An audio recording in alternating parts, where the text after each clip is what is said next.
1. Back in the day, this place was very beautiful. Vegetation not at all. It was like a mini river with white rocks in the left and right. But this is not the creepy story. This happened when I was little. I experienced some things. My sister experienced other things. But above everything, I remember something so creepy, I don't know if I can sleep at night. I just arrived home, pretty sober, not delusional. So a few hours ago, we were opening a bottle of wine to celebrate my sister's new home, and I don't know how we ended up talking about our childhood, and her old and first real boyfriend and our family dog, a Doberman named Max. I'm 27 now, she's around 39-ish. We talk, and we talk, about just stuff, just memories, a bit of melancholy even. Out of nowhere, like it was yesterday, I just realized I participated in a funeral. This funeral was so strange I can't even describe it. We were in Italy, where I was born. This is my stepsister, actually. Me, my mom, and her. We lived in Rome. Our dad wasn't there at that moment. I doubt it's relevant anyway. We didn't have so many friends, so my sister's boyfriend invited us to meet his mother and stay there for a few days, in the countryside of Italy. We end up there. It was some sort of carnival, or I don't know what. I ended up winning a fish and a bowl for walking with a spoon in my mouth with an egg on it. Now, here's the creepy part, for me at least. I remember the vibe, the weather, the streets. I can smell the people, the sun, the car even. The white little car we ended up in there. I can even remember me as a kid. I remember the white car we were in like it was yesterday. Just us four. Suddenly, I end up in some sort of funeral with my mom. It's in a big, big building. It was around 2000s-ish, when I realized everything was so unnatural and modern. Anyways, I was at a funeral for a male person. I can't describe his age, but they were male. I remember now thinking this was a very important person, because this room was so fabulous and full of people. Everything was round and perfect. Almost everything was made from glass. It was so perfect. Like in a theater, a sense of grandeur. Might sound paradoxical, but every time I think about it, even if it's the first time talking about it, I always thought it was the funeral of Pavarotti. Yeah, the singer. It's so strange for me now that I have no words to express this. I'm speechless, and it's mind-blowing to me. Tomorrow, when I go to my mom's house, I will ask if she remembers this. If she doesn't remember it, I don't know. I swear I would give my life away for this thing. I'm 100% sure it was real. But could it be the age? Imagination? Even so, why would I remember everything being so clear like it was yesterday, and at the same time knowing I knew it forever?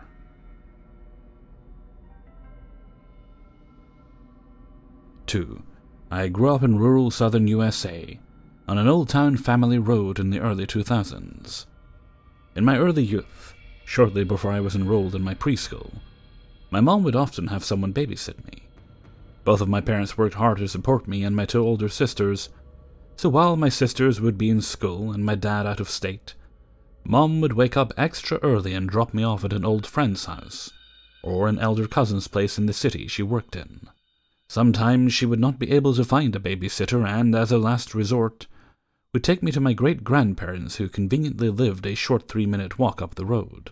My great-grandparents lived next to my dad's oldest brother's family and across the road from my grandpa. Next to my grandpa's house lived my dad's second oldest brother's family. Needless to say, we were quite close those days.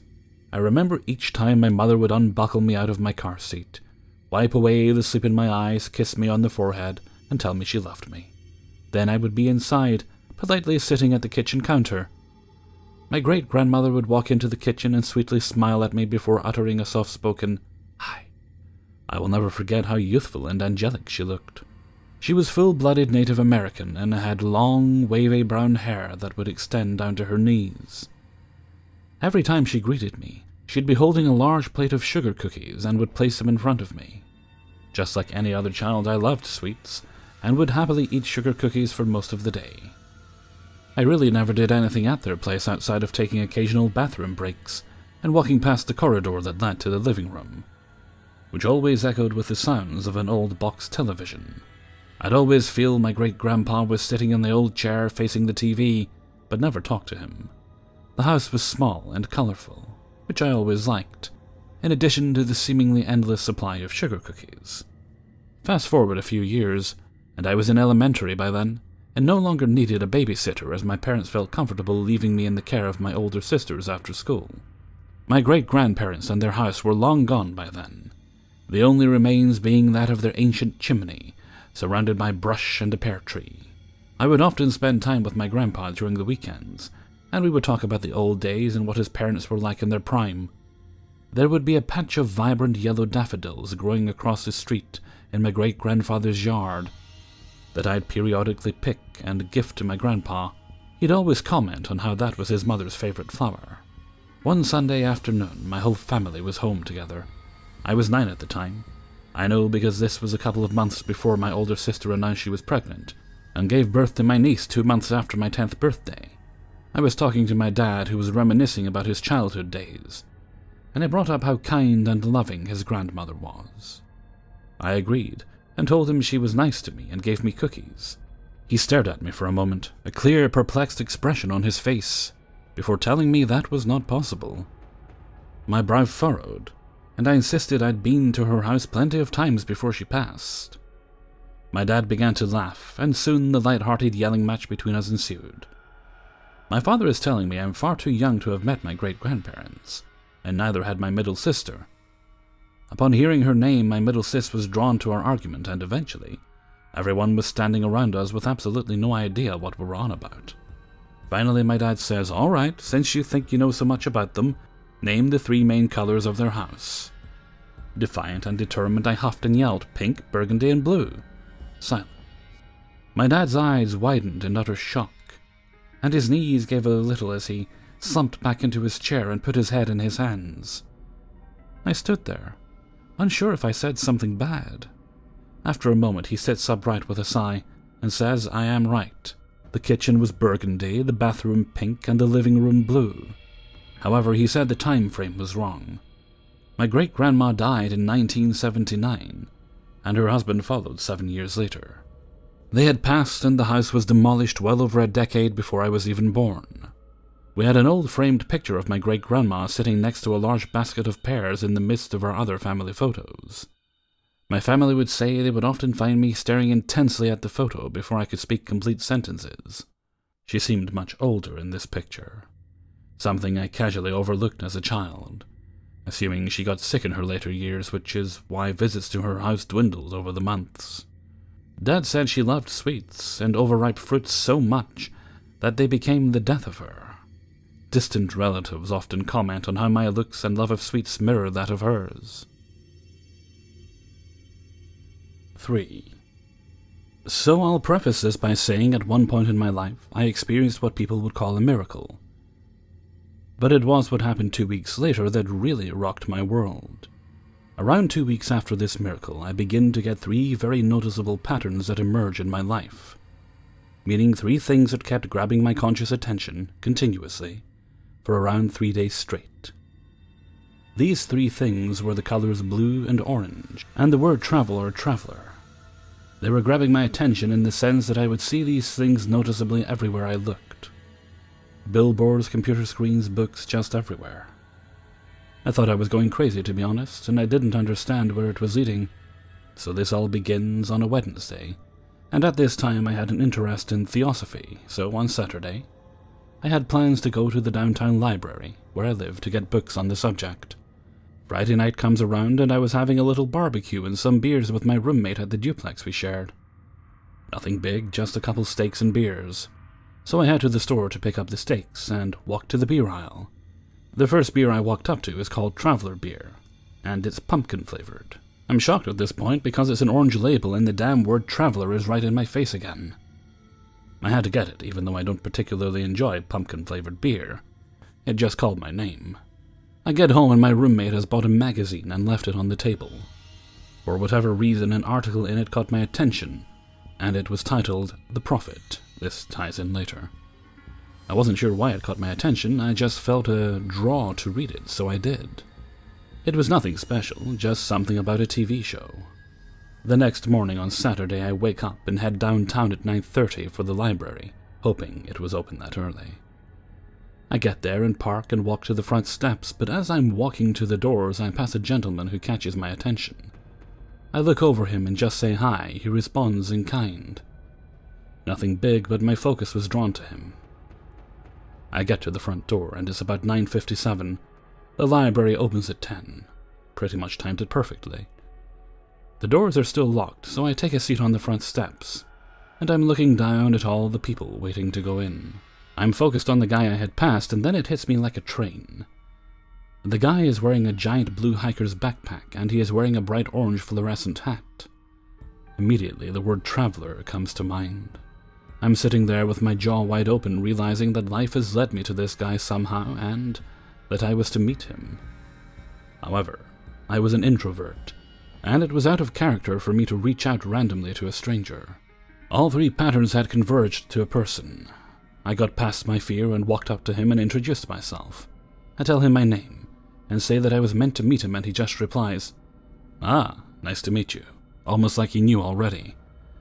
I proceed to talk to him, and I can sense he is very different, but in a graceful way. I could tell he was homeless soul because he was a bit stinky.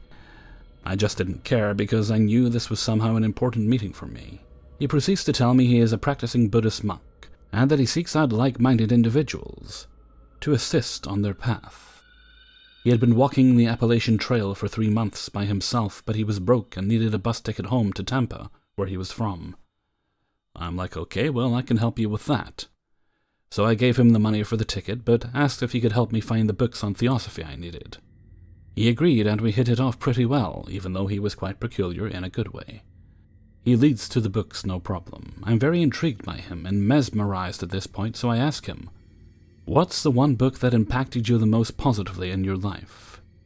He proceeds to tell me The Prophet by Khalil Gibran, a reference to the article a day earlier. I'm so floored at this point, I don't even know what to say or do. I'm just going with it, and catching the flow, I guess.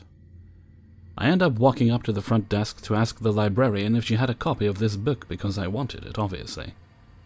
She told me that she does actually, and that I was very lucky because the only copy they have had arrived that very morning. She pulls out a box from beside her, and she hands it to me, a brand spanking new and unopened. This is on a damn Saturday. How in dear God is this possible, I'm asking myself. So while I'm getting this book, my Buddhist friend is buying his bus ticket. But he comes back and says his bus does not leave until Monday morning. I know this is my cue because it's apparent he needs food, a shower, and a place to rest his head. I proceed to invite him to my house for the weekend on the condition that he allows me to pick his brain. He agrees, so over the next couple days he teaches me the art of simple meditation in terms of self-knowledge. During this time I have come to realize that he is the most beautiful person I had ever met. Every answer to my questions was like the root answer, and exactly what I needed to hear. He could pull knowledge from a different place, and it was piercing for me. It's hard to explain. He was odd, though, because I had a bed for him in the guest bedroom, but he chose to sleep on the hard floor. Anyway, I will stop there, but those synchronistic events completely changed the trajectory of my life. I picked up everything he guided me in, and from that point on forward, my life is just difficult to comprehend. That was 5 years ago. As a side note, I ended up keeping that book, The Prophet, for myself and never returning it. It was for me, damn it, it found me. 4. A bit of preface so you understand. My grandpa died last September after living with us for many years. He loved my 2 dogs and would take care of them when my family went on vacation. My dogs are always fed at 6 a.m. and 3 p.m. and they are very precise about those times. They'll wake up and run around at 6 a.m. on the dot until they get fed. They will also always go to the bathroom outside when I first let them out in the morning. My grandma was just staying over 2 days ago until I got home from camping because nobody else was going to be home to take care of the dogs. So I am now home alone. Today I woke up at 9 to hear my dog Abby barking outside, which is strange, because I am 100% certain I let her in last night, and we don't have a doggy door. The only way out is through a solid glass door which I locked last night. I think Maybe it's the neighbor's dog, but I'm not convinced because I know my dog's barks. I've heard them for over 8 years straight now. Then, about 10 minutes later, I hear a sneeze. And I also know this sneeze because it's very distinct. It was my grandpa's sneeze that I've heard countless times. Refer to preface number 1 if you're confused as to why this would be. It also came from inside the house, which I'm certain of because my neighbors are too far from me to hear their sneezes. I get out of bed at 9:30 to find both my dogs in their beds upstairs. I call them downstairs and let them outside. I assume the dogs are going to be up in arms about being fed 3.5 hours late, but they're not. I fill up their bowls, but they just go lie down. They don't even go to the bathroom. They've just been lying there with no interest in their food at all. After all this weird stuff, I don't know what to think. I go past my grandpa's old bedroom on the way to the garage, and the sheets are all messed up. I know for a fact that his bed was made the last time I checked, because I made it myself 2 days ago. 5. So I use a pretty expensive piece of medical equipment to live a normal life. I'm redacting details on my specific disability for reasons I'll mention later, but the initial surgery I had as a child cost everything my parents had saved up for my college as a kid, and my disability has put me and my family in a lot of debt. Each time the equipment I use is rendered obsolete by the company that makes it. We're offered an upgrade to the new equipment at a discount if we trade in the old equipment. They mail us the new one. I put my old one in a box and ship it off. The bill, while still expensive, is more tolerable. My last upgrade was in 2014, and since I've turned 26 and no longer am covered by my parents' health insurance, my current equipment is falling apart and held together with tape, and I've made myself sick with anxiety worrying that it'll give out, and I won't be able to perform simple daily tasks anymore. I also just accepted a cross-country job that I'm afraid I won't be able to keep if my disability gets in the way and I can't come to work. I've been cleaning out my room to move, and today I cleared out my big travel suitcase. I haven't traveled in a while, so I've been using it to store extra plastic bags. After pulling them all out, I found my old box that the 2014 equipment came in at the bottom.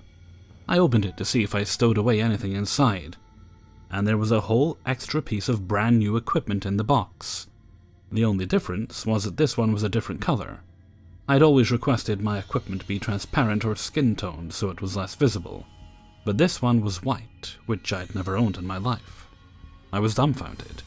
Here I was with not one but 2 pieces of equipment that cost the equivalent of a college tuition. Not only that, but it just happened to appear in a box that had previously been empty. As I use this device for every single waking hour of every single day, and keep it on my nightstand while I sleep. Now I have 2 of them, and I absolutely shouldn't. I'm leaving out details of my disability and the equipment I use to function because it costs a lot of money, and there are subs that exist for both the condition and equipment that I use. I'm legit worried that telling this story with too much detail will cause trouble for the company that makes the equipment.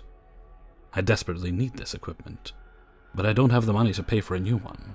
I don't know anyone else with this condition. None of my housemates know about my condition. I've also moved 3 times, once across country, since my last upgrade. Is this a glitch? If it is, it's my most expensive one yet. 6. Let me start off by saying I frequently drive. Full-time pizza driver for the summer. The commute is about 25 minutes from my house. I've been driving there since I was 17, now 20. So it's safe to say I've logged a higher than average amount of driving. Even knowing this, it doesn't account for what happened earlier today.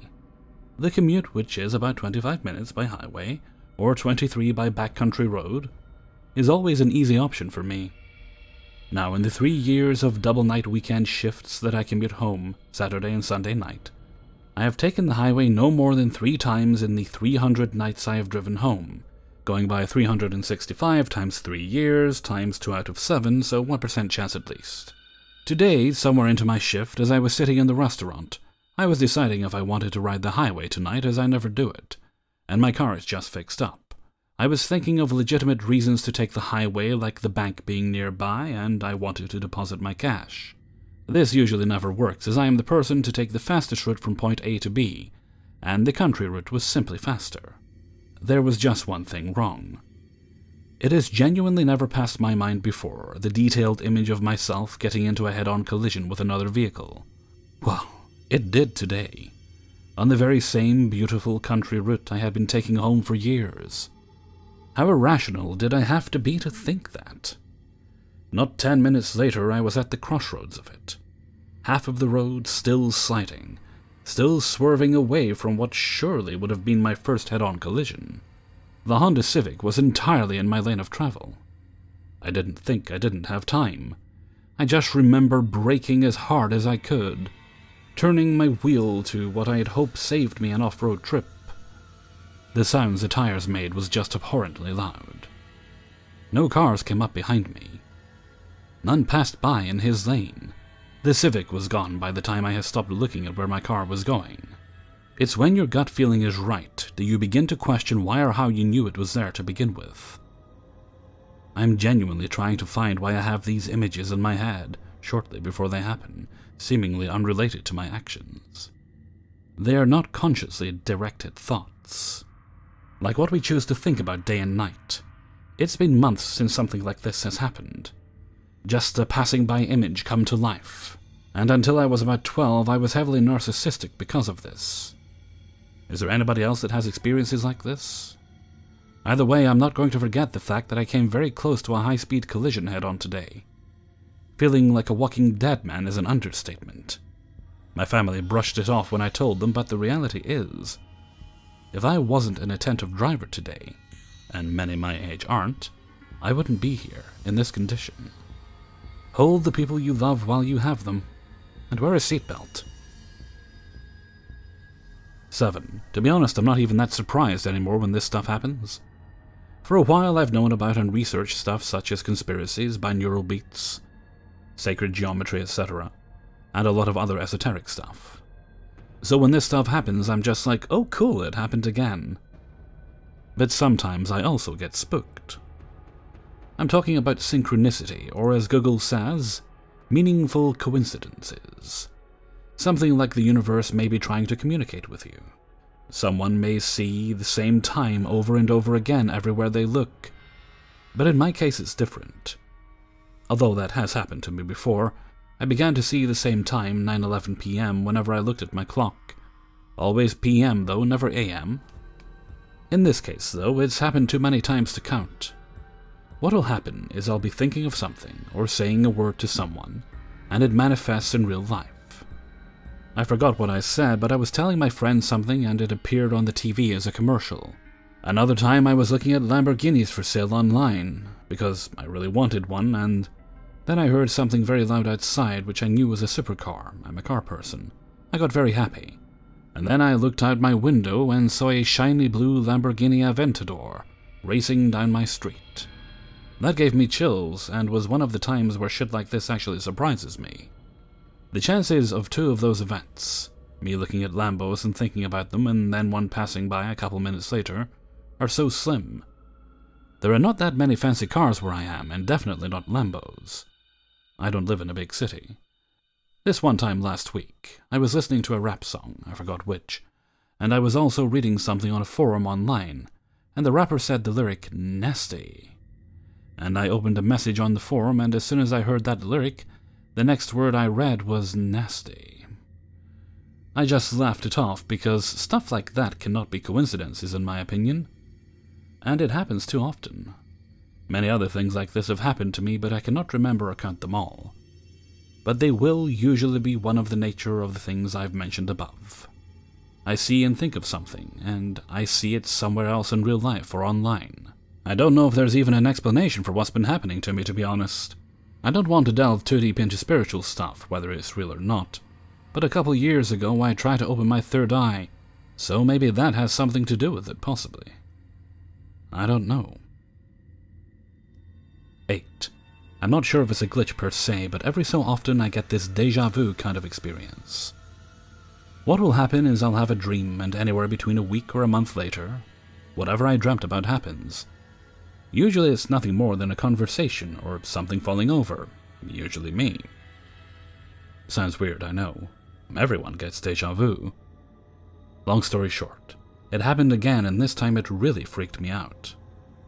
So a while back I had this dream and it was really weird, like nightmare weird.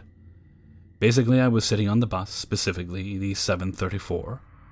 I would catch this bus all the time to and from school, and I wasn't the only one. There would be at least 4 or 5 other students from my school on it too, not in this dream. This time there were only a few strangers, 5 and 2 kids. And they were all sitting in the seats towards the front except this one guy. He sat 1 row behind with his body kind of turned toward me. I had a bad feeling about him and glanced over my shoulder. I don't remember much after that, just that he was wearing an Adelaide Crows AFL cap and rubbing his hand over his crotch. Then I woke up. I didn't remember much about it, just this really gross and scared feeling. A few weeks passed and I forgot about the weird dream. I never really give them much thought, until yesterday, when I headed home from school. I'd agreed to meet my mom at the shopping center near our house. Because it was a Tuesday, I left school later than normal. I usually stay for homework club. Nerdy, I know. So I got on the bus and sit 2 rows from the back. After 20 minutes I get this eerily familiar feeling, like déjà vu. I look at the other passengers, and there are 2 kids at the very front, the smallest on a guy's lap, an elderly couple in the priority area, a blonde woman across from them, and an Aboriginal woman 3 rows down from me. 5 adults and 2 kids. At this point I'm nervous because I recall the dream I had a few weeks prior, and from the corner of my eye I see movement from the other side of the bus, 1 row back. I try to ignore it, but just like in the dream I glance back. A large man has his body turned towards me. At a guess I'd say he was in his late 50s, his hair was grey, and dressed in black pants and a polo. He wore an Adelaide Crows AFL cap. The exact same one I'd seen in that dream, but what shook me wasn't the fact that I was seeing the exact same scene in real life. It's not common, but I've had similar experiences before. What scared me was the fact that I caught a glimpse of him rubbing something. I looked away pretty much immediately, and reasoned with myself that I was just seeing things. But doubt ate at my mind, and I glanced back again to make sure. Sure enough, the guy had his junk out, sort of under his t-shirt, and he was rubbing it at me. I don't know if he knew I saw or not, and I don't care, but I got off at the next stop and waited for another bus. So I need to know, am I crazy, or is this more than just déjà vu?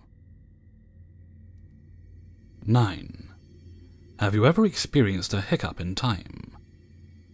I'm not talking about missing time, but actually experiencing something for days or weeks with compounding detailed memories of an event, only to one day discover it never happened. Then perhaps you may understand my frustration and why I question my perception of time. This story starts while listening to the radio.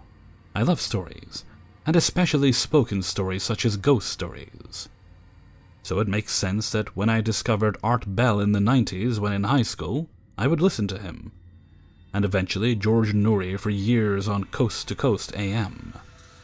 Listening to all the different stories, regardless of if they were true or not, was more entertaining for me than watching the same boring nonsense on TV.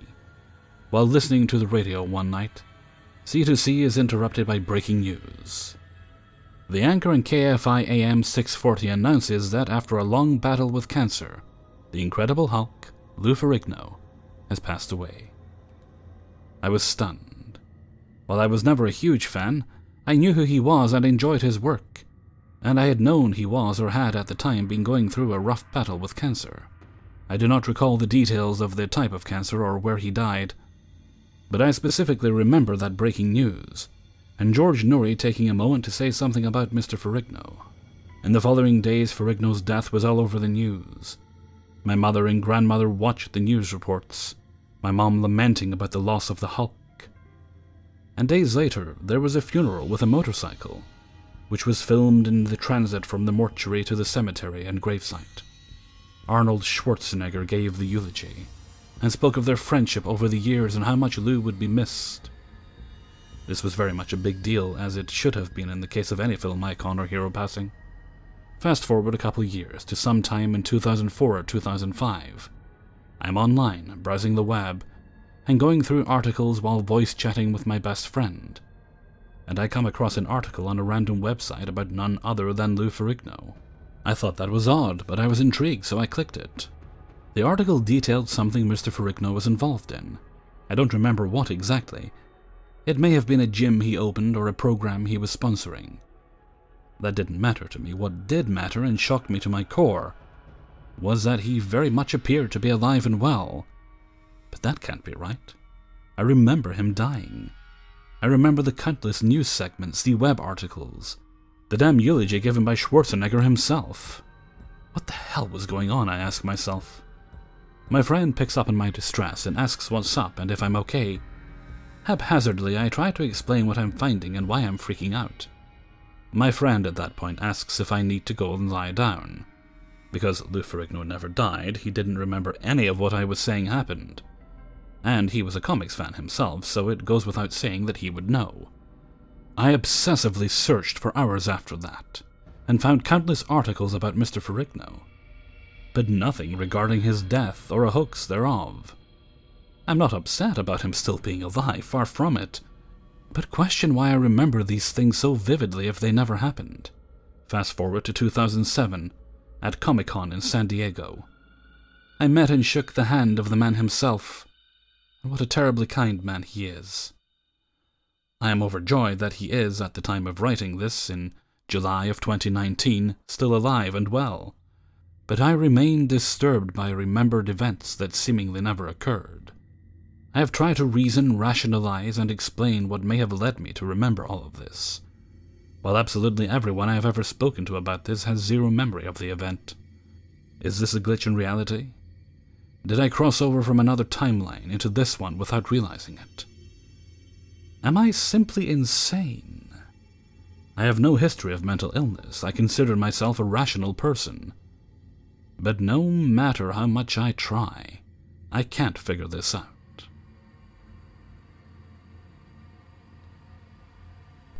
10. Little background. I am now 25, female. Back when I was 13 years old, I had a pretty rough time, being bullied, no friends, and a rough family life. So like a lot of people, I tried to find comfort on the internet. I met a girl, let's name her June, on a site named Emopunk, like the little emo I was. That was just a few years older than me, already 17. After a while of chatting on the site, like Facebook for emos, we exchanged email addresses the old school way. I figured out she lived in my hometown, which we left when I was really young. My grandparents and whole family lived there, but we needed to move because of my dad's job.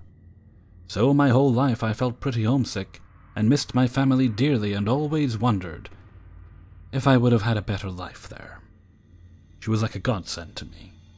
After a while she became my best friend, a role model, to be honest. I wanted to grow up to be like her, and after 1 or 2 years, always running back home to see if I received an email from her, we finally decided to meet up as soon as I visited my grandparents. I was so excited I could hardly hold still and close to tears as I took the subway to our meeting spot, but unfortunately she wasn't there. I waited for almost 3 hours, not having a phone at that age, so I couldn't call her, as we only had mail contact anyway. I came home devastated and crying, and my mom tried to convince me that she probably had a good reason to leave me hanging, as she felt really happy about every email I told her about, and was convinced June was a great person and wouldn't do that on purpose. As I had no computer at my grandparents', my mom drove me to an internet cafe, and paid a big load of money back then to make it possible for me to see if she wrote.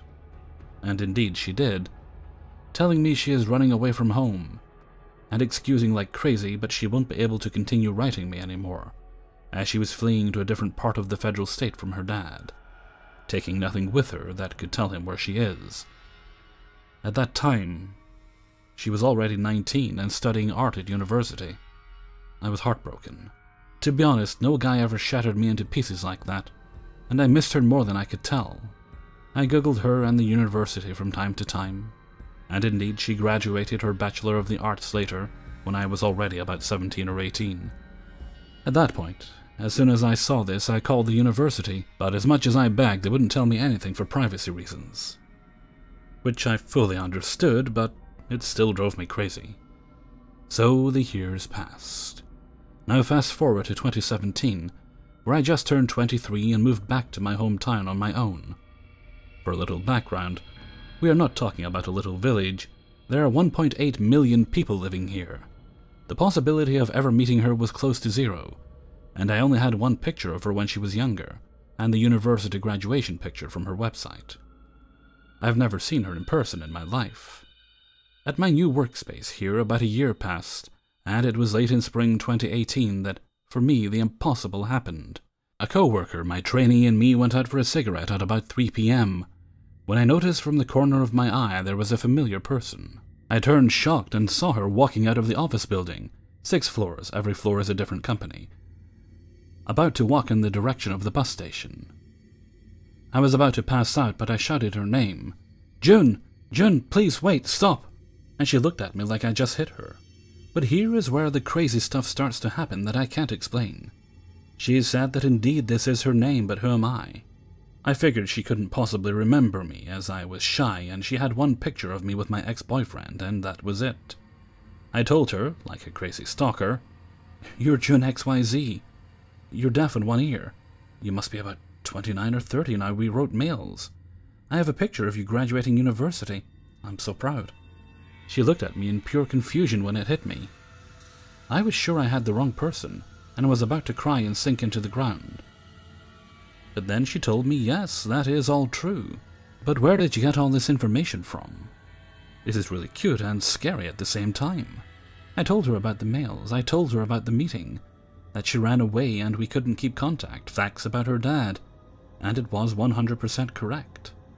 But she never used the website we met on, and she never had mail contact with any girl that was not from her school. I did not exist in her life at all until that point. We've now met up since that day every 2 weeks or more often.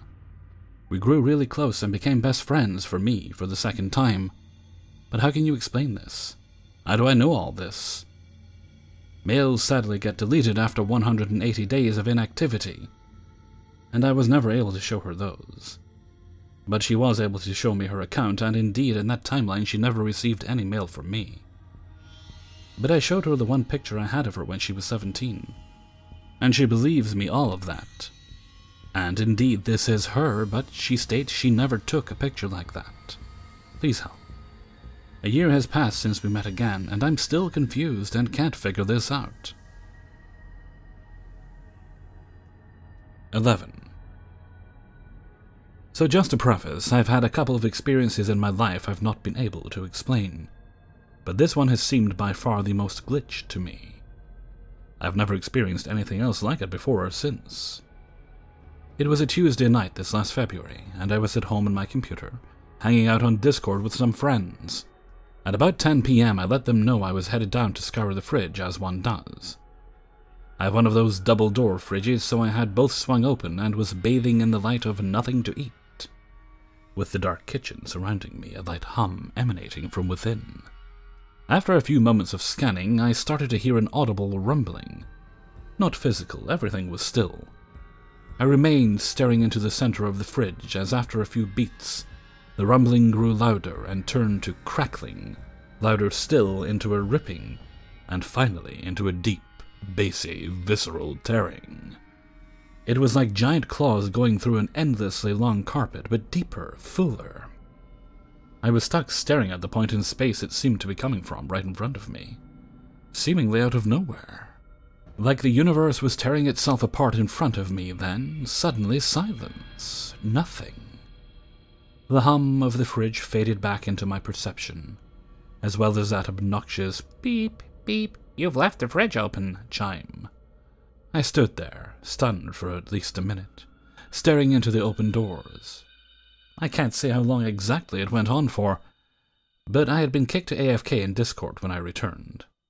I know the AFK timer in that Discord is 15 minutes, so the entire experience had to be at least that long. I certainly wasn't looking for food that long. I went back to my room and sat shaking for a while, then recounted the experience to a friend on Facebook. I didn't go back to the Discord channel, I was too shaken up. The rest of the night I sat, scrolling through Reddit without reading anything, just thinking about the sound. Has anyone else experienced anything like this? I can't adequately describe the sound. It was full, loud, coarse, ripping, tearing, shaking. All of those and more. It seemed to only last 10 seconds or so, me being stunned not included. But clearly it was longer. Possible theories? I'm at a complete loss. 12. So a little about myself.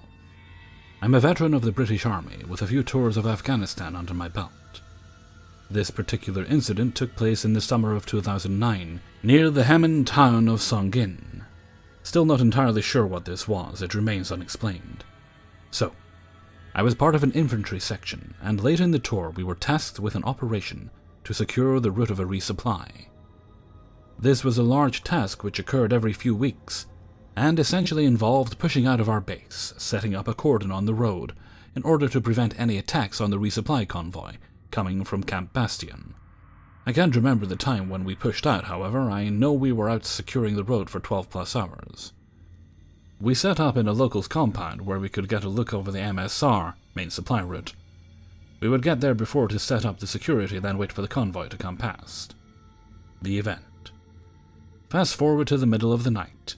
It was 2, maybe 3 and pitch black due to there being minimum electricity in the town. I had been woken up as it was my stint to stag on, keep watch. It was myself and another soldier on the roof, looking down onto the MSR. The other soldier was exhausted too, although you're not supposed to. I said that I was feeling fine and was happy to keep watch if he wanted to get some shut-eye. He agreed. To my left, north by northwest, there was a mortar loom going up over 1 kilometer away. It would burst into the air and float south, not coming anywhere near us. I had been keeping watch for maybe 10 to 20 minutes before it happened. I was observing to my front, the MSR, when I noticed that it had got light all of a sudden. It took me a few seconds before I realized this and eventually looked up. What I saw was a light which was coming up our area. It wasn't massively bright, no more than the loom being fired to my left, however, it was directly above me. I stared at it for a few moments while it remained still, shining its light from above. Unsure of how high it was, I can't remember. However, it looked like the loom, so it couldn't have been more than 200 meters or so. After a few moments the light dimmed and the object flew south without making a noise. Not thinking too much about it, I cracked on with the rest of my shift. Unsure what this was, toward the end of my shift I climbed down from the roof, and there I saw my section commander on the radio. He was up listening in for incoming orders, etc. I asked him if he had seen this, and he had. However, put it down to a helicopter or something. I suppose my thoughts remain, what the hell was this? Could it be some drifted off loom? Unlikely. As 1, the loom was over 1 kilometer away, and 2, a loom doesn't stop floating mid-air. Could it have been a helicopter? Possibly. However, I'm unfamiliar with any helicopter or aerial vehicle for that matter, which could get into the position it did right above me without making a noise. During the tour there were UAVs. These were quiet, yet they could be heard during the day, so it's massively unlikely it would get the drop on me at night. Curious to hear any thoughts on this as to what it could have been and what it may have wanted. 13. So something really weird just happened to me at work today, and I'm pretty confused and a bit freaked out about it. I work doing face paint at the aquarium, and I had the closing shift today. When 8 o'clock rolled around, I packed up my paints and brushes and started to close the register. Even though the face painting company is a different company than the aquarium, I can just close the both outdoors. I have to go in the actual aquarium building and all the way to the top floor to get to the cash room where I can fill out the closing paperwork and turn in the money for the night. I've worked at this company for a while now, so I'm pretty familiar with what I'm doing. Just the same as any other night. I start making my way inside, through the gift shop, past the tigers. I don't know why we have white tigers at an aquarium, we just do. We also have a few parrots, a sloth, and another wildcat. Thought I'd clarify, but anyways. I go through a portion of the fish aquarium to the employee-only doors so I can make my way to the elevator. I open the door and see a bunch of workers with plywood and all that stuff, and I remember that they were doing construction to extend and make an outdoor exhibit for the tigers. I didn't want to go all the way back and around another way, so I apologized and squeezed my way through. After shutting the door behind me, I am in the back room with the elevator, and I press the button and wait for it to come. I remember thinking that it was kind of weird that no one else was waiting with me. There's only one elevator to the cash room and break room, so it was a little weird not seeing anyone else. I shrugged it off and figured that maybe I had just missed them or something, or they decided to take a stairway to another part of the building to go around the construction. I'm waiting there for what seems like forever, and the elevator is just not coming. I press the button several more times and decide to just suck it up and take the stairs. The elevator is a dinosaur, and it breaks down often anyways, so I've had to do this several times before. Exhausted from working in the heat all day, with only the comfort of the small fan that was at my booth, I take a long swig of water from my thermos and swing open the doors to the stairs. It shuts behind me, and I mindlessly start jogging up towards the top floor. As I make my way up the stairs, I get close to the top and come to a point I'm not familiar with, which is super weird because, as I said, I've been up these same stairs lots of times. I'm at the 4th floor. That should take me to the cash room on the top floor. But there is another staircase leading up to another door, as if there are 5 floors. I figured maybe I wasn't paying attention or was just tired, so I walk up the last flight of steps and open the door up. Instead of the hallway I expected, there's this kind of boiler room looking thing. I think that would be the right term for it. I don't know how else to describe it. Like there were these bronze-colored machines pumping away, and a lot of pipes, and some buttons at the top. I immediately backed out and closed the door, figuring that somehow I went through the wrong one. I was really confused, but I convinced myself that maybe there had always been a 5th floor, and that I never noticed it before or something. Or I somehow missed the actual top flight of stairs and went into floor 3 instead of 4. I shrug it off and tell myself that it's not a big deal because I can just look at the murals on the walls and know what floor I'm on. Like the 1st floor has an octopus, 2nd is a parrot, 3rd is a shark, and the 4th is a white tiger. So I head down the next flight of stairs and there's no mural. The wall is just white and blank. I go down to the next floor, no mural. I checked all of the walls, there were no murals on any of them. And I assumed that they had been painted over, or something, because it was part of the construction. I was bummed as an artist because I liked those murals, but also kind of annoyed because they were my primary sense of direction. I go to the door where floor 4 is supposed to be. Oddly, it isn't labeled. I open it up, and it's just a broom closet. Like there's just a mop and cleaning supplies and some towels in there. So I basically start running up and down these stairs, lost, opening the 5th and 4th doors a few times, considering bothering the kitchen staff by opening the 3rd floor door, very confused. I didn't bother with the other doors because one led to another area of the kitchen. I think maybe a dish room, I don't know, I never go in there. And the bottom one is the one I entered through that leads to the elevator room. It's hot as heck, as if there is little to no air conditioning. I live in the south and I just moved here from up north about 2 years ago, so I'm still not used to the heat and humidity.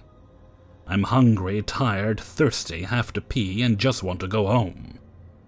I start to sweat and sit down on the steps to gather my thoughts and drink some more water. I'm thinking there has to be a way to the cash room. I know there is. And the absence of the murals is just really messing me up. I get up, go up some stairs, and I see a door labeled floor 4. The one that a few minutes ago was not labeled. And also a broom closet. I shrugged and opened the door, and it was the hallway. Thank goodness. I make my way to the cash room and joke around, expressing to the lady in there that they took away the paintings, and it threw off my sense of direction. And I was super confused. She didn't say anything about it, just kind of chuckled and listened. Then I remembered that I forgot to clock out my card, and I was not about to run all the way back down those confusing-ass stairs, and go outside all the way to the booth, and go all the way back up the stairs. I used my phone to call my manager, and he clocked out my card, and came up soon after with the clock-out receipt I needed. He was one of the people who painted the murals in the stairwell, so I asked him what happened to them. He goes, "Girl, what do you mean?" So I reiterated that the murals were gone, and that it looked like they'd painted over them with white paint. I expressed that I liked the murals and I thought it was dumb that they took them away, because I got really lost in the stairwell. So he wants to know where his paintings went, and I follow him over to the door I had just come through, the one that leads to the stairwell. He opens it, and there on the wall is the white tiger painting. He sighs in relief that his murals are still standing. I, however, am now super confused.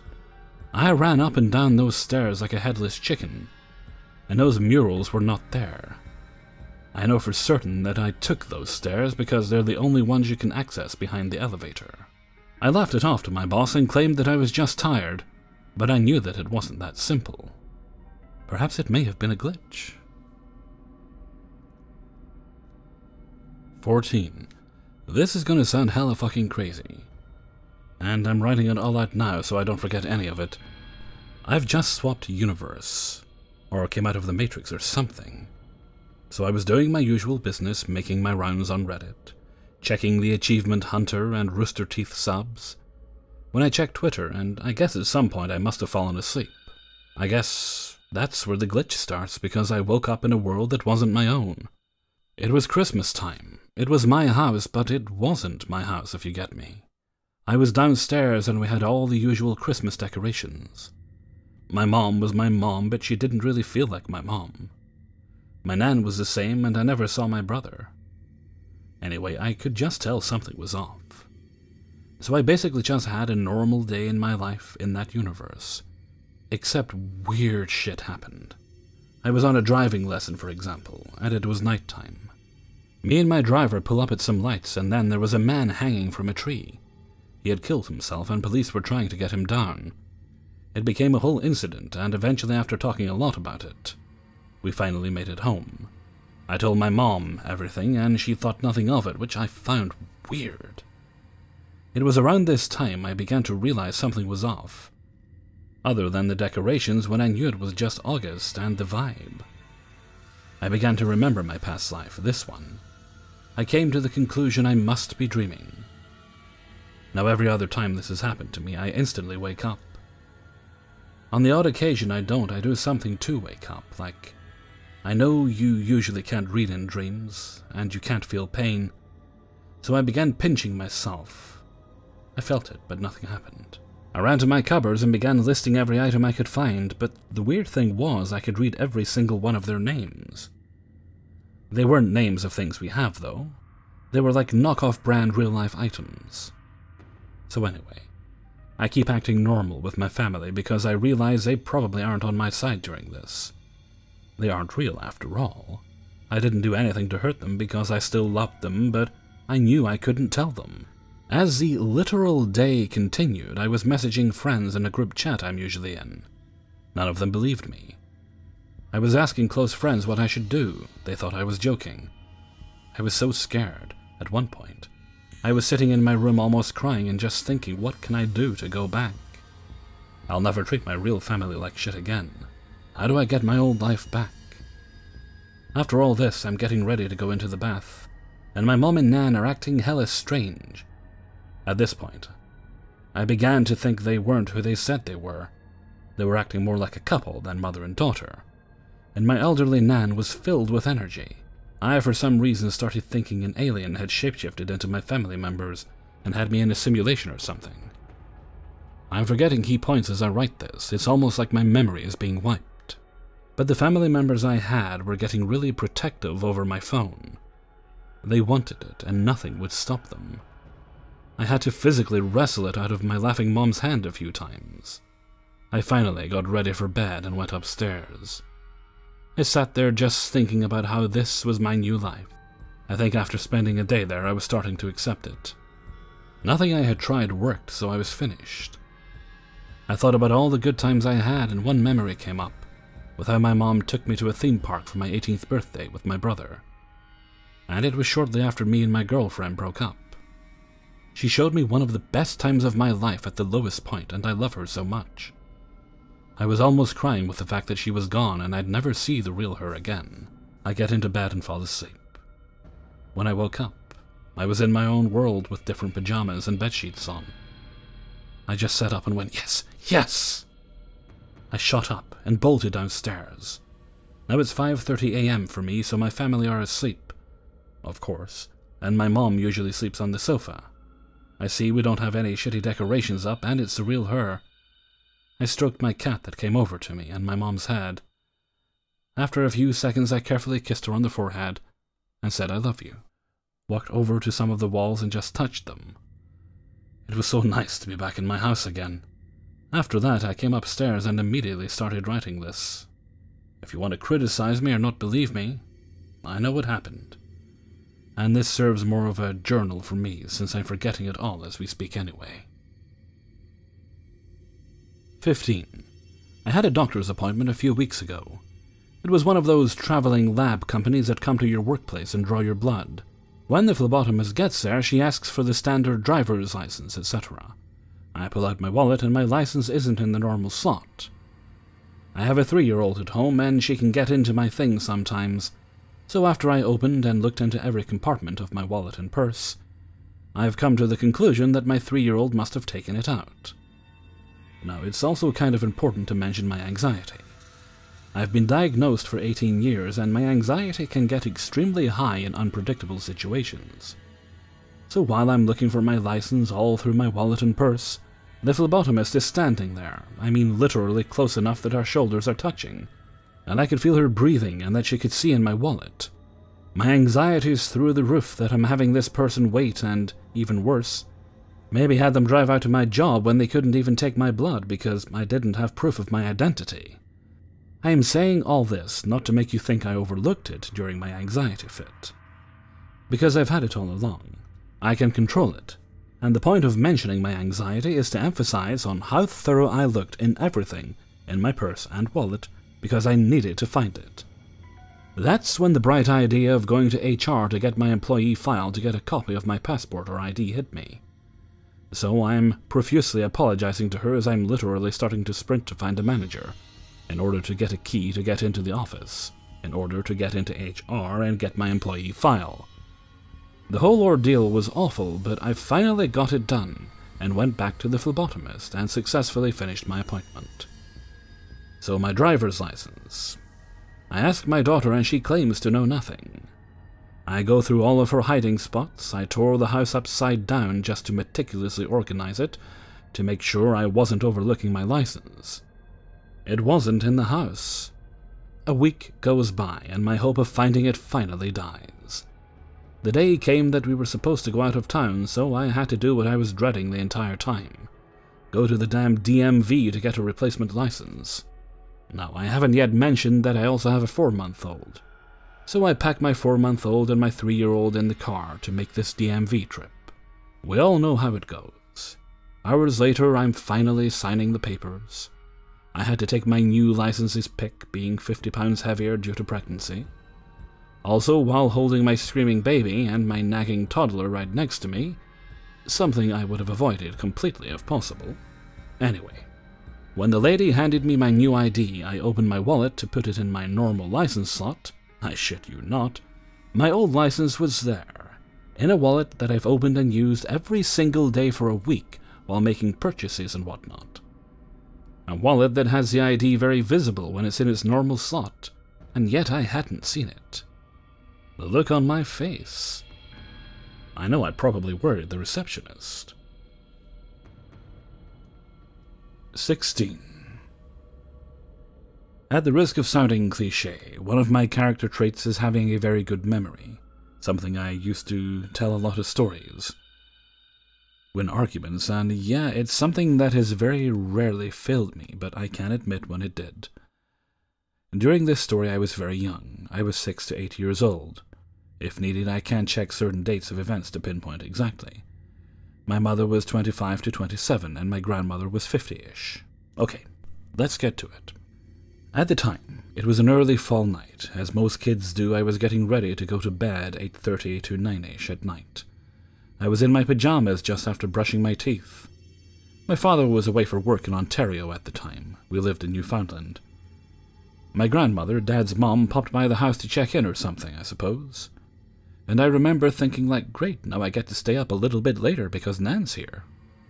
So I walked up the hallway towards the porch where she was standing to say hello and whatnot, and she said, "What were you crying about?"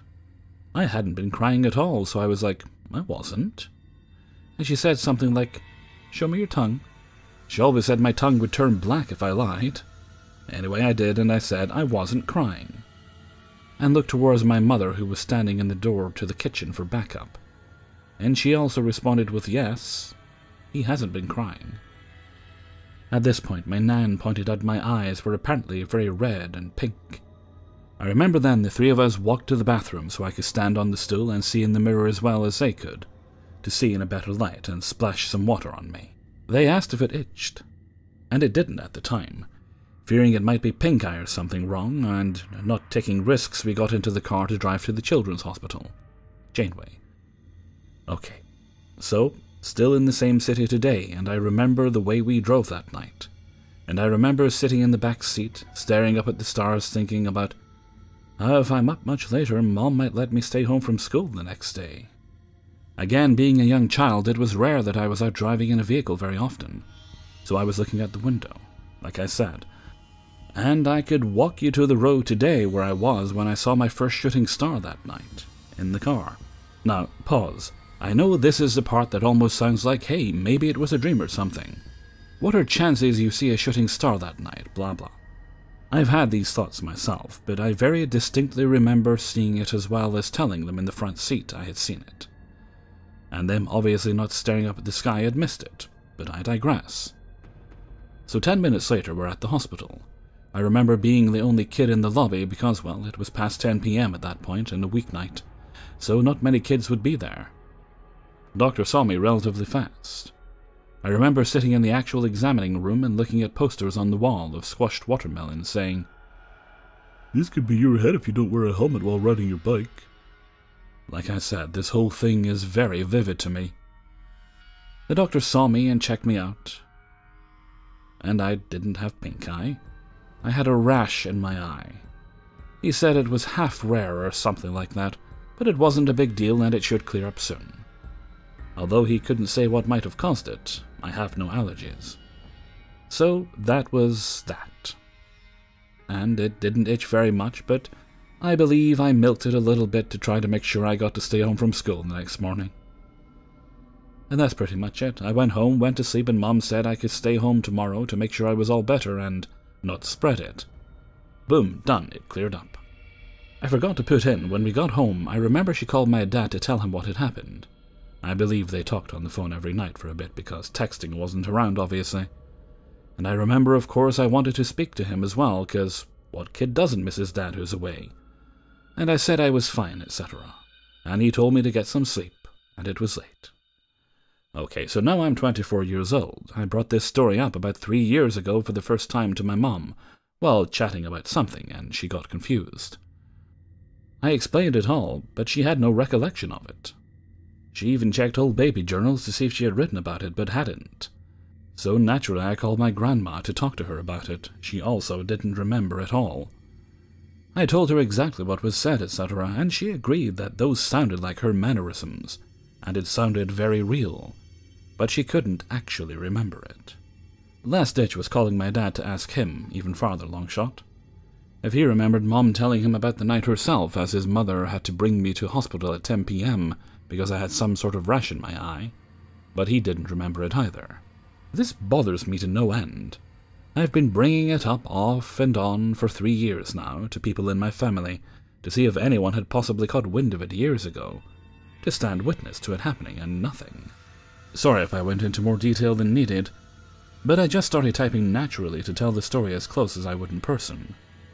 I refuse to hear any talk that it was all a dream, and I can't see how possibly it's a gigantic fabricated memory where nothing even similar occurred. Like, yes, if I had possibly seen a satellite in the sky and not a shooting star that night, then sure, I'll take a loss on that. But there's no way I just for some reason thought up this whole obscure night from scratch. Thanks for listening. Any input would be great. 17.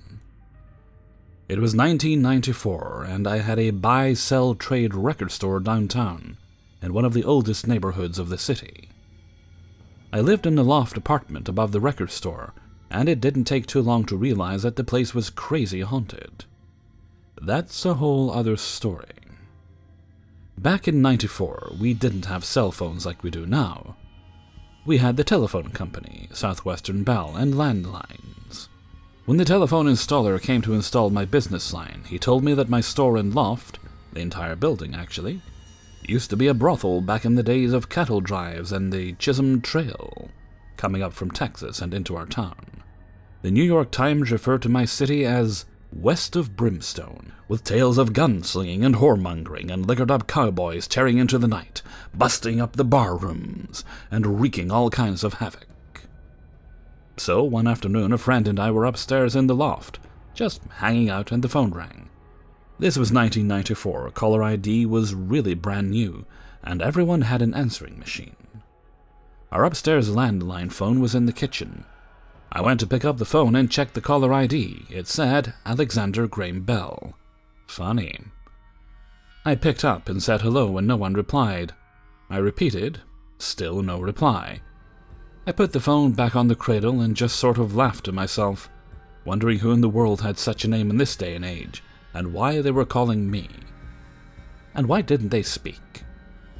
I got back into the movie or whatever it was that I was doing, and the phone rang again. Went to the kitchen and checked the caller ID. This time it was Samuel Clemens. Oh, come on, really? I said hello and no one answered, dead air. This time I called out to my friend to have her come see the caller ID. We were both sort of stupefied. A few minutes later, the phone rang, I checked the caller ID, and guess who? It was Thomas Edison. It was his name anyway. Once again there was nothing but dead air on the other end, and now I am totally geeked out. Before it was all over, we heard from Edgar Allan Poe too. Now here's the really strange part, as if all of that wasn't strange enough.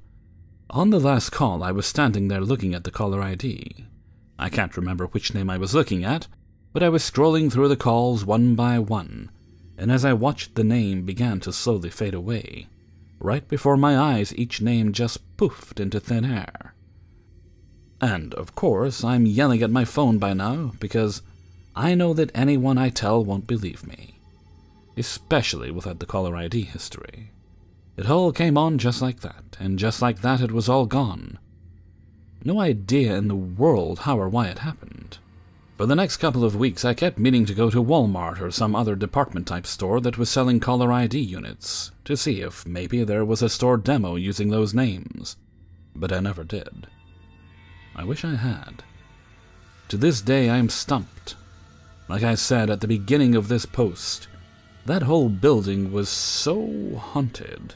So either it was an official, very real glitch or a very spooky spook. 18.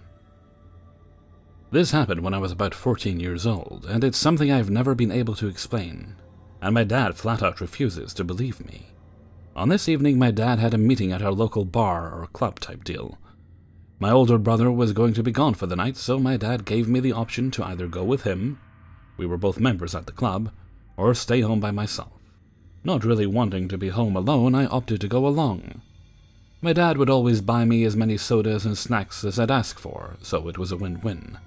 I decided to take along my skateboard because not too far from the building there was a small incline with a sidewalk, and I thought if I got bored, I could go out and skate down the small hill. If you stepped out of the building, you can see the hill. So we get there, and I get settled in with my soda and snack, while my dad is attempting his meeting. About an hour in, I finished my chips and soda, and get pretty bored, so I go find my dad and tell him I'm going to go skate up and down the hill a bit. He said fine to just check in with him from time to time. So I go do my own thing, skating up and down the hill. About half an hour passes, and I go back in to check in with my dad and ask for another soda.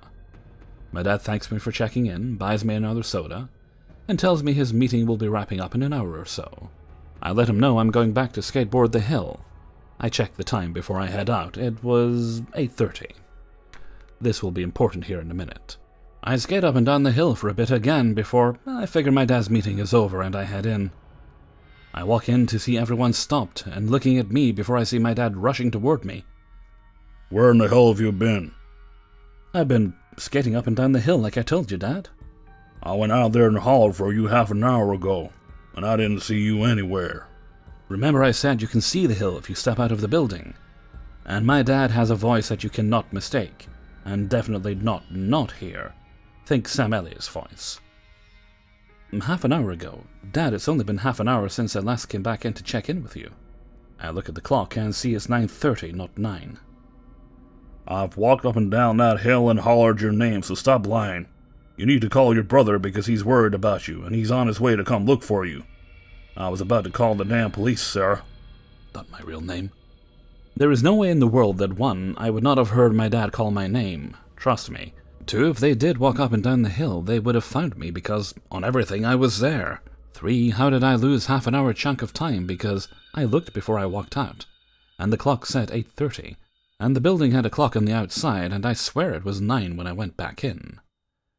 It would not have took me more than 2 minutes to walk back inside because that's how close it was. 19. My boyfriend and I met on Tinder. We instantly hit it off. I'm talking within 10 minutes. I asked him if he was my soulmate. We decided to meet in person at the beach. We meet up and hang out for hours, and then I drive him home. He's directing me to his house, and I realize it's in the same neighborhood I used to live in 3 years prior with my ex. So I just say, "Oh, I know the area. Used to live here years ago." A couple days later, my boyfriend's sister invites him over to her friend's apartment that he has never met before to do some day drinking. He happens to be off that day and goes over. They are all hanging out and having a good time when my boyfriend's sister gets up to get a glass of water and sees a framed photo of a couple and asks who they were and why they were there. My friend says she found it in the closet and felt compelled to keep it around. They had just moved in 3 weeks prior to this event. My sister passes the photo around, and my boyfriend takes a quick glance and hands it over and then says, "Wait, can I see that again?" And he takes it back and looks closer. He then texts me and asks me what apartment number I lived in when I was in the neighborhood. So I tell him, and he sends me a picture of the framed photo of my ex and I. It has stayed there for 3 years. Now I was driving at the time to meet a friend, and I had to pull over to read the text, and it chilled me. But not as much as looking up and seeing my ex walking to my car to say hey, randomly. It had been a while since we saw each other last. He just happened to be right there. I tell him about the photo and he is shocked. He doesn't even remember the photo being something we had in the apartment. If you think of the series of events that led up to this, meet my boyfriend, lives in the same neighborhood I used to, happens to have a day off where his sister is also around and wanting him to drink with her friends he's never met. He agrees, goes to apartment, sister randomly decides to ask who the people in the photo were. People living there who found the photo felt the need to keep it. Anyone decides to look at it. Boyfriend feels the urge to take another look. Why didn't the previous tenants discard it? There have been at least 10 couples in there since we moved. It's all pretty wild. To clarify, my ex-boyfriend's mom lived and still lives across the hall from the apartment. After we left, a man moved in and left in a month, and then some couples moved in and left in no time. I don't know why. The apartment was gross, old, and very dark, which is why we left. So the fact that people stayed doesn't surprise me. I don't think this was a setup for anyone wondering if someone was messing with me. It's just a simple weird thing that happened. After the incident, nothing changed. We all went on with our lives with a fun and eerie story to tell. No one was malicious in this, no one was stalking me, my God. My boyfriend and ex have never met, they did not grow up in the city we live in. They are both from different parts of Canada. It's also no sign to be with my ex. I never had that thought when this happened, it's just a bizarre thing that happened in my life that I can't really explain. Some people have tried to make their own explanation for it. It's my story. I told it for people to enjoy. And if you didn't, well, sorry. 20. Last night, I was in a different reality. I'm at my best friend of 9 years' house. Last night we were having a deep conversation about past events. 11 months ago, her mother passed away. We talked about her mom and how she was always very adamant about us being friends. I then said, "What if we were a part of something bigger?" It was at that moment, after the word left my lips, it felt like reality had shifted. Our bodies felt light, and it was like we couldn't feel anything around us. We were sitting on a bed, but it felt like we were sitting on nothing. The fan was on, but there was no airflow in the room.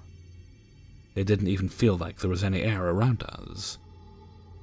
It's not like we couldn't breathe, we just didn't need to.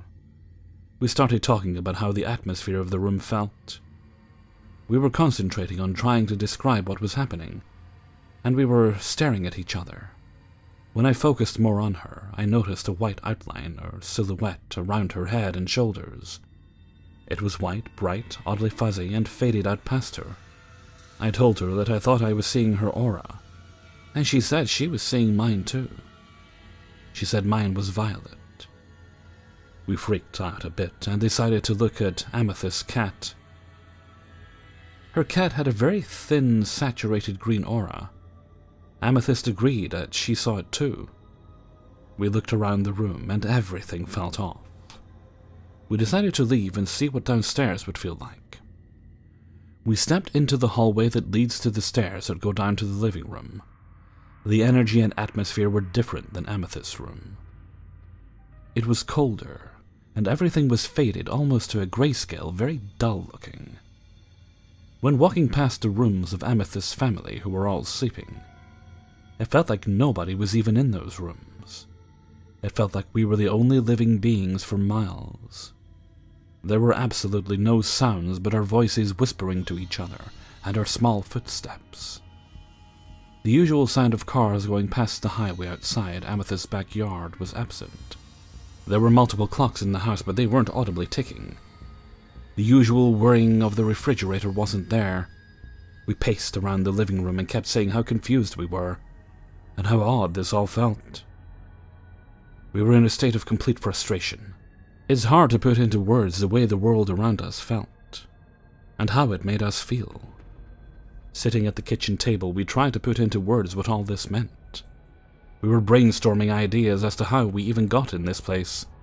The real reason why I said we were in a different reality is that it truly was not how the world usually feels. It was almost like a completely different plane of existence was trying to imitate our reality. Trying to delve deeper, we decided to go outside into her backyard.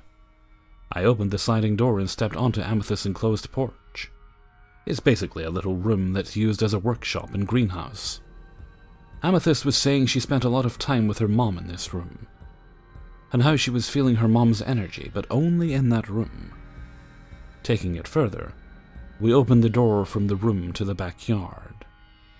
There is a chain-link fence connected to the back of the house, where her dog usually hangs out. We were inside this area. Outside of the fence is a bunch of trees, and up north is where the highway road is. It's horizontal, and there are usually buildings on the other side of it. A motel, dentist office, things like that. Usually there are cars running across it at all times of the day.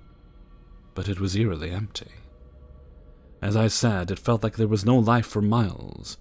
Even animal life was nowhere to be seen or heard. It was about 5:30 a.m., and it was light outside, and there was no sign of any birds. Also, as I was saying earlier, it felt like there was no air. When you stand outside, there is usually a breeze that you feel around your body that goes unnoticed most of the time. That was absent. There was no air in the atmosphere. It felt like nothing, just empty space. The way the backyard looked was almost picturesque. Nothing was moving. The trees were completely still. No faint breeze to accompany the trees. Everything was still, unsaturated, and dull. Then we stepped out of the room to the outside. The first thing that we both noticed was this sort of smell. It was overwhelming, but wasn't exactly unpleasant, just unnatural. We both agreed that it was something like we've never smelled before, but also was strangely familiar, almost nostalgic, like déjà vu. It smelled sort of like a really strong, spiced-up Christmas candle, but mixed with morning air, but, not air. Like an imitation of air. As we kept inhaling it, trying to figure it out, the smell started toning down. It wasn't strong anymore, and almost not there. We stepped onto the grass barefoot. It was dewy and really cold, but again it felt like an imitation of morning dewy grass. Imagine stepping into a video game. You know it's not real, but is an imitation of what is. Walking more through the backyard. Looking at every step we take as to not step in dog poo, we notice that there isn't any, which is very unusual because she can't remember the last time someone went to the back to pick up the dog's business. And in the whole area, poo was nowhere to be seen. Shifting our attention towards outside of the fence, we focus on all these things we used to do outside when we were children. In elementary, we would play outside constantly, making hangouts out of old birthday party streamers, stacking up logs to act as a barrier to our imaginary enemy's land, putting up old dead Christmas trees for decoration, etc. But oddly and shockingly, all those things were gone. If you look to the east, there would be our old hangout, pink streamers strewn about the trees, logs to sit on, Christmas tree as decoration, all of it gone. Instead, there was really tall grass that, if gone into, would go up to my knees. Super unusual, as Amethyst's dad regularly mows the lawn with his John Deere. By the way, before last night we haven't looked at the backyard much, if at all. We have grown out of playing outside and staying inside most of the time, so it has been a while since we've really observed the backyard. Having said that, though, we know that the stuff in our hangout was not taken down or messed with in any way, so then why was it all gone? Looking to the left of what was supposed to be our hangout was where we built a little log barrier. Unlike our hangout, it was still there and standing, doing well, I could say. Now that is weird. Those logs could not have held up all those years. I expected them to be soggy and rotten, all tumbled to the ground. But they weren't. They were fine. Turning towards the right side of the hangout, where our little trampoline and old swing set were. Also a little table that Louise had made for us. It was just a piece of round wood nailed to a tree stump. It was in horrible shape. The top was leaning so horribly it was about to fall off onto the ground. We went the other direction, west towards the other half of the backyard. That's where we had a little treehouse Amethyst's dad had made for us, many years back, and his John Deere. The treehouse was in absolute ruins. It looked like it could cave in at any time. Looking at it, Amethyst and I were really sad about how bad it looks, and how we haven't noticed the state of it until now. We were talking about it until we heard something come from the house. Our heads shot to the back porch, where we both know we heard the sound of a phone. It was very clear and only rang twice, 2 seconds each ring. It was the most cliché phone ring. If it had a name, it would be phone ring sound number 1. It was so clear and cliché, it was like it wasn't real. We bolted inside because we were scared of someone waking up and seeing that we were up as well. And honestly, I don't really know why. During this time, it felt like whatever happens, whatever we do, don't wake someone up. Don't let anyone know you are there. Which is weird because, as I keep saying, it feels like we are the only existence in miles. It felt almost as if this was a rule of the reality we were in. As we went back inside, we checked the home phone to see if it was the one ringing. Which would be weird on its own, because that phone's tone is a Christmas song. We looked at the past calls, and the most recent one was at 4 p.m. the day before. We say that it could have been somebody's cell phone and sort of leave it at that. Even though we know that the sound was so clear and the only way a phone can have that kind of reach with us all the way outside, it would have to be on the porch or in the kitchen. Even that is a stretch. The clarity of the ring was crazy. We go back upstairs into Amethyst's room, and once the door was closed, we felt ourselves slipping back into our reality. We sat down and started gasping for air, like we had just ran a race. Looking at each other doing so, we exclaimed how weird it was that we were heaving. And it's as if we were not breathing at all before coming into the room. When we first slipped into that alternate reality and went through it, we did not notice that we were not breathing. Also, looking back, while in that reality, the only thing that let me know my body was real was my heart pounding in my chest. The whole time, it was just thumping. Boom, boom, boom, boom. It was going pretty fast too. Amethyst said that happened to her as well. We sat down and processed what just happened in the past hour.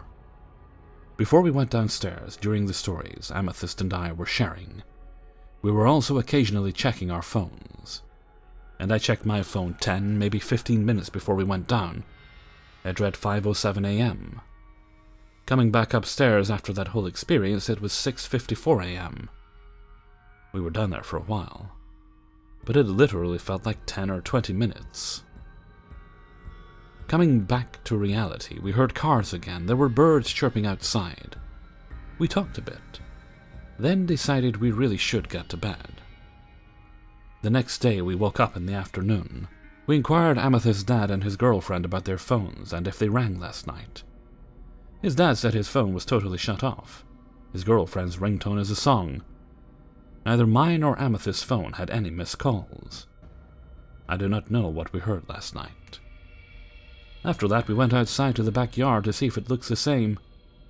First of all, the color is back to its normal saturated hue. The trees are moving from the breeze, doing their thing. Cars are passing and birds are chirping. The grass is wet, as it sprinkled a little earlier that day. And yes, it felt like real grass. There is dog poop in the grass, quite prominent throughout the area, and now we really had to be wary of where we stepped. Looking to the east, we saw our hangout stuff was there, and the grass was not tall. To the left of that, the log barrier was down, and Amethyst's dad had apparently been putting propane cans and other stuff on them, which were not there last night. Also, something I didn't write about earlier, but there is a little rhubarb bush just in front of the fence, fully grown, looking healthy. Last night the plant was completely dead. Looking to the right, the little stump table is upright and has no signs of any toppling. Over the backyard going west, the treehouse is still in ruins. Pains me to see it like that. Looks just as bad as it did last night. Something to note, though, is that now there is a red fire pit sitting near the John Deere. That was not there last night. That was my trip to an alternate reality, or whatever you could call it. Neither Amethyst and I have ever drunk alcohol or done any kind of drugs in our life, much less last night. The only thing that could have been up with us is maybe sleep deprivation, as it was pretty late. Although we have been staying up till about 5 a.m. every night anyway. What's a few more hours? And we have both stayed up for more than 2 days multiple times in the past. And sleep deprivation has never affected us in any way close to what happened. Hey everybody, Hellfreezer here, and thank you very much for listening to Glitch Monthly number 2. And thank you very much to everybody who allowed me to use their stories in this video. Well, last month's video did rather well. I haven't checked on the view count recently, but it did much better initially than the previous glitch videos had done. So I guess this one will be the test to see if the new format really does work. And if it does, great, we'll stick to it. Okay, I'm going to keep the rest of this outro short because I think after that mammoth recording session, I always say I'm going to split these things up, but I never do. I did make Friday's video yesterday, so I wouldn't be doing all that today, so that's something at least.